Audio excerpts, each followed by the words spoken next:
morning, everyone. This is your Business Morning. It's Wednesday, the 13th of February. I am Bosun Namafai. We welcome our viewers here in Nigeria and around the world. Also, let's get the show started. Nigeria's fourth quarter GDP numbers yesterday beat forecast, reading 2.38%, and the full year numbers in at 1.93%. Of course, that was in line with the federal government of Nigeria's estimate that the GDP will grow about 2% in the year we just finished. The GDP numbers was led largely by non-oil sectors, and you can read all the details up as been done since yesterday and analyze them from the statistics office. And it looks like the markets just love the numbers. Look at how the markets finished up in summary yesterday. The stock market roared 2.14% on the positive GDP numbers. Also, the unlisted securities at the NESE over-the-counter was up nearly 2%, 1.94%, printing the USI. On the other side, the yields on short-dated treasury bills declined once again to single digit because of aggressive trading, more than 200 billion naira at the FMDQ exchange place. So the markets just smiled at the GDP numbers and, of course, in the countdown to the presidential elections this weekend. So we just pushed that in our box. Then we have the economists and analysts now focusing on Nigeria's January inflation data, which the statistics office says will be out on Friday, the day before the presidential elections. And that has also been forecast to come in a bit slimmer, around 11.35% against the 11.44% reading on the inflation number for the month of December. Meantime, Nigerian schools will be closed for 2 days into the hotly contested presidential poll, Saturday the 16th, and of course the morning after on Monday the 18th, schools will be closed, keeping children and students out of the way of politicians and their followers all over the country. And that's one thing you may want to have in your city. Well, businesses will remain, of course, open, but of course this is one hotly contested presidential election. Let's take this to the marketplace. Temple Ashaju, our business correspondent, this Wednesday, getting our eyes cleared of the GDP, but the markets smiled at the numbers yesterday. Temple has a bit of those details, as always, and bright on the show. Temple, good morning. It's good to have you on the program. The markets yesterday smiled at the GDP numbers, and it looked like that goes across the board. Did it? Yes, indeed, Bosun. First of all, good morning. Yes, and I mean, the market really smiled at the numbers yesterday, the GDP numbers, even though we know that at the secondary market here, where you have a lot of the banks and a lot of the financial services firm,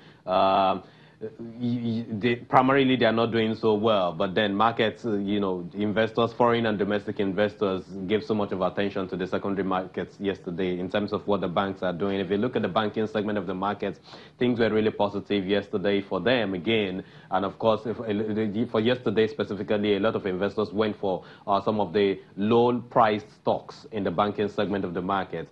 Tells you that, well, the investors are still very, very much concerned about the state of the economy positively. Well, basically, yesterday we crossed the 32,000 psychological line. We're up some 2.14%. That was by absolute points, 680.44. And if you look at the equity capitalization of the market, it increased by some 253.74 billion naira. If you look at the market breadth of the market, we're positive, really, really positive. 38 gainers to just 14 stocks that lost eventually. And Dangote Flour, which has been on some kind of a trajectory in recent time, I think yesterday made some the 9th consecutive sessions of gain for Dangote Flour, and it was up as the topmost gainer yesterday, 10% yesterday in the market. Regular Insurance yesterday lost the most by 8%. If you look at the top trade segment of the markets, we saw Diamond Bank doing the most active trades there. Some 126 million units of its shares, worth 304 million naira. Yesterday was traded, although we didn't see any change in the share price of that company. Activity level was also positive. We saw volume rise rising some 5% to 580.41 million, and that was valued at 8.03 billion naira, and that's 42% higher than what we saw in the preceding trading session. All of that took place in 7,052 deals. That's like the highest in a long while. If you look at the sectors, banking names, as I said earlier, did so well. Investors recognized Union Bank of Nigeria, Wema Bank of Nigeria as well.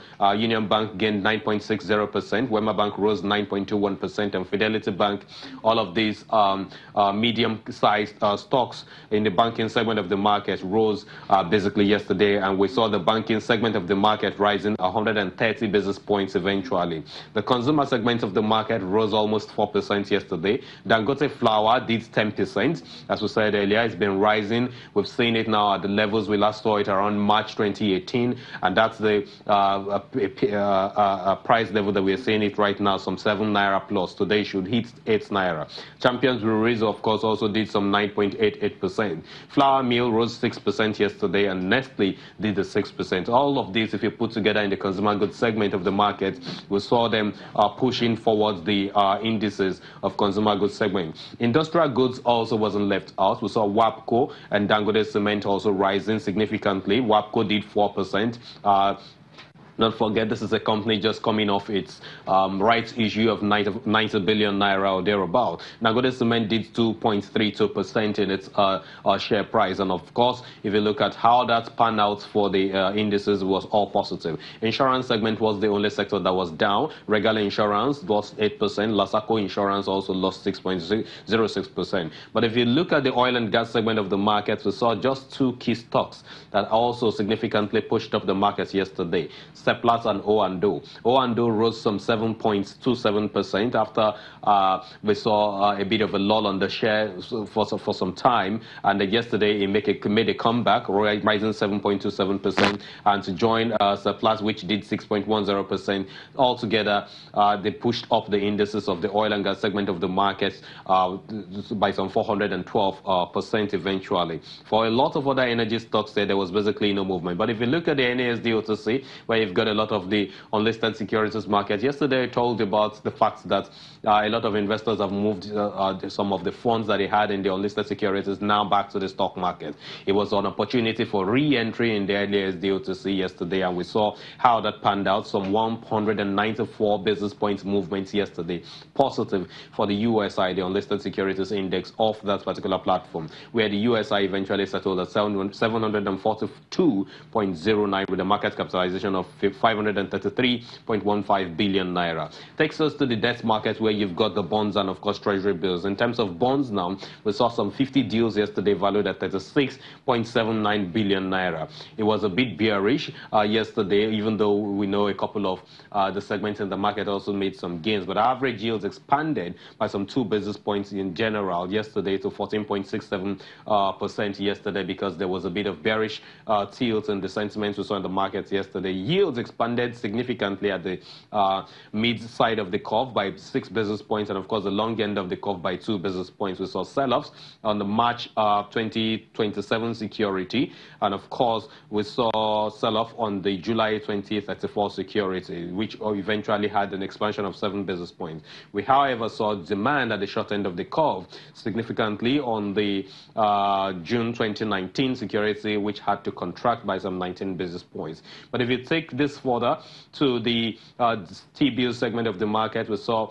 bearish segments, bearish trading day as well. It was a bearish outing. We saw yields rising some 3 basis points to close at 14.68%, just one basis point difference, or 1 percentage difference between what we saw at the bonds market and the treasury bills market. We saw sell pressure at the short end of the curve, and of course the mid segment of the market, where there was a bit of contraction by 2 basis points. Yield on the 16-day to maturity, that's for some of the securities maturing in this month of February, and of course the ones maturing in March that had a bit of expansion there, because a lot of investors gave cold shoulder to that. We're waiting for the maturity. The long end of the curve at the treasury bill segment of the market was basically flat, bossing. Today, if you ask me, across most of the markets yesterday, we got our 12 trillion naira back at the stock market. We got our 32,000 back on the on the general index. That's quite a nice one. Thank you. I'll hang around there. We'll get back to you later within the hour to get the first call on the opening bell of Wednesday, the third trading day of the week.